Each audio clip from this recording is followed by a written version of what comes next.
Welcome to Pavis Tamil kitchen. குக்கரில் எப்படி குழையாமல் egg biryani பண்ணலான்னு வாங்க இந்த வீடியோவில் பார்க்கலாம்.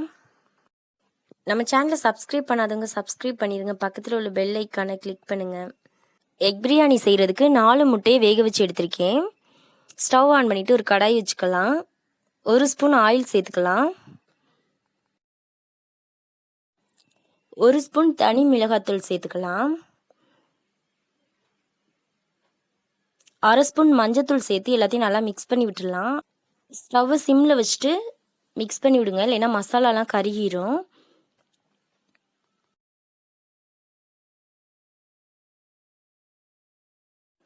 இப்போ நம்ம வேக வச்சு எடுத்து வச்சுருக்க முட்டையை இந்த மாதிரி சென்டரில் லைட்டாக கட் பண்ணி விட்டு எல்லாத்தையும் மிக்ஸ் பண்ணி விட்டுடலாம். மசாலாலாம் நல்லா மிக்ஸ் ஆகுற மாதிரி மிக்ஸ் பண்ணி விட்டுக்கலாம். இப்போ இதை வேறொரு பிளேட்க்கு மாற்றிடலாம். பிரியாணி செய்கிறதுக்கு 2 கிளாஸ் சாப்பாட்டு அரிசி எடுத்திருக்கேன். நீங்கள் பாஸ்மதி ரைஸ் கூட எடுத்துக்கலாம், இன்னும் டேஸ்ட் நல்லாயிருக்கும். இப்போ இதை நல்லா வாஷ் பண்ணிவிட்டு ஊற வச்சிடலாம். பிரியாணி செய்கிறதுக்கு ஒரு பெரிய வெங்காயம் நீளமாக கட் பண்ணி எடுத்துக்கலாம். 3 பச்சை மிளகாய் சென்டரில் கட் பண்ணி எடுத்துக்கலாம். 1/2 எலுமிச்சம்பழம் கட் பண்ணி எடுத்திருக்கேன். 2 தக்காளி பொடியாக கட் பண்ணிக்கலாம். கொஞ்சம் கருவேப்பிலை, புதினா ஒரு கைப்பிடி அளவு எடுத்துக்கலாம். கொத்தமல்லி கொஞ்சம் கட் பண்ணி எடுத்துக்கலாம்.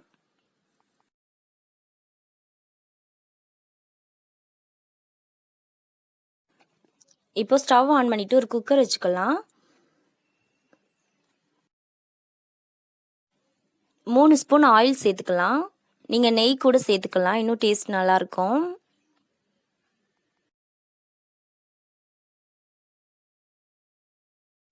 ஆயில் நல்லா சூடாயிருச்சு. பட்டை, கிராம்பு, ஏலக்காய், லவங்கம், பிரிஞ்சி இலை எல்லாம் சேர்த்துடலாம். 1/2 ஸ்பூன் சோம்பு சேர்த்துக்கலாம்.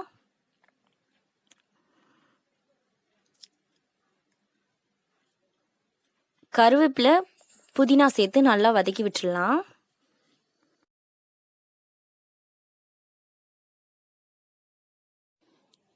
ஒரு பெரிய வெங்காயம் நீளமாக கட் பண்ணி வச்சுருக்கதை சேர்த்து நல்லா வதக்கி விட்டுடலாம். வெங்காயம் நல்லா வதங்கட்டும். 3 பச்சை மிளகாய் சேர்த்துக்கலாம். 2 ஸ்பூன் இஞ்சி பூண்டு பேஸ்ட்டு சேர்த்து நல்லா வதக்கி விட்டுடலாம்.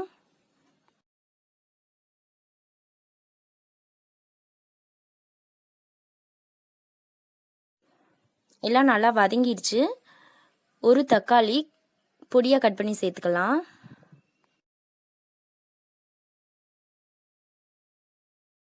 வீட்டிலே அரைச்ச 2 ஸ்பூன் பிரியாணி பொடி சேர்த்துக்கிறேன்.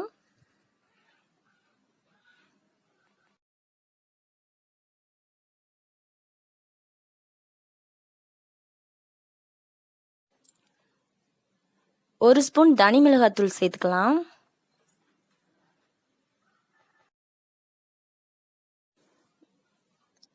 கால் ஸ்பூன் மஞ்சத்தூள் சேர்த்து எல்லாத்தையும் நல்லா மிக்ஸ் பண்ணி விட்டுடலாம். மசாலா நல்லா வதங்கட்டும்.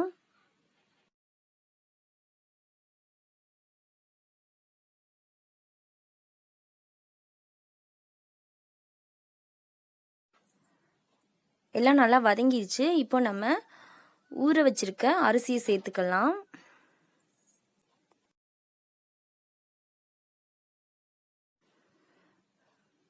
அரிசியை நல்லா மிக்ஸ் பண்ணி விட்டுடலாம்.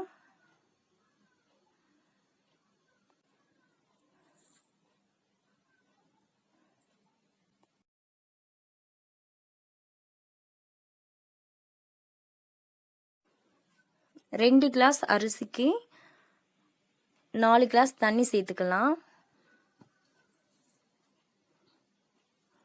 எல்லாம் நல்லா மிக்ஸ் பண்ணி விட்டுடலாம்.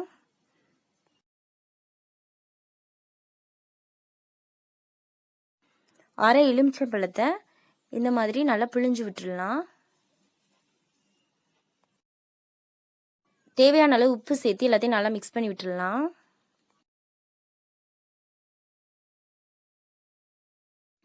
இப்போ பொடியாக கட் பண்ணி வச்சுருக்க கொத்தமல்லியை சேர்த்து நல்லா மிக்ஸ் பண்ணி விட்டுக்கலாம். பாயில் பண்ணி மசாலா போட்டு வச்சுருக்க முட்டையை இதில் சேர்த்துக்கலாம்.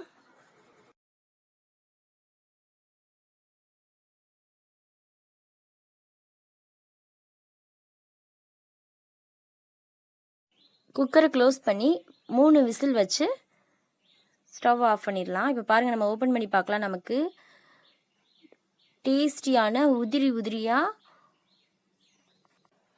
எக் பிரியாணி ரெடி ஆயிடுச்சு. சாப்பாடை ஓரத்தில் மிக்ஸ் பண்ணி விடலாம், இல்லைன்னா அரிசி உடஞ்சிரும்.